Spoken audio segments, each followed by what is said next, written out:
İran Hörmüz boğazında ələ keçirilən gəmiləri Bəndər Abbas limanına aparıb. Bu barədə mənbələrə istinadən Reuters agentliyi məlumat yayıb. Bildirilib ki, konteynerlərdən biri Panama, digəri isə Liberiya bayrağı altında hərəkət edirdi. Yunanistanın Tekmar şirkəti tərəfindən idarə edilən ikinci gəminin heyəti Ukrayna ilə Filippindən olan 21 nəfərdən ibarət olub. Vurğulanıb ki, bu gəmi Omanın şimal-qərbində İslam İnqilabı Keşikçiləri Korpusunun patrol qayığı tərəfindən ələ keçirilib.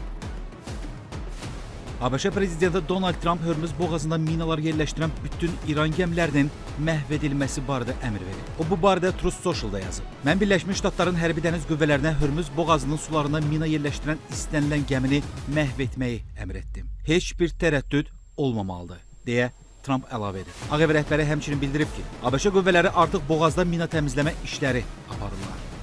Bu arada İtaliya Hörmüz boğazının minalarının təmizlənməsi üzrə beynəlxalq missiya çərçivəsində 4 gəmi göndərməyə hazırdır. İtaliya Hərbi Dəniz Qüvvələrinin qərargah rəisi Giuseppe Beruti Bergotta qeyd edib ki, gəmilər şimal-qərbdəki La Spezia limanından yola düşəcək və əməliyyat bölgəsinə qədər təxminən 4 həftə yol qət edəcəklər.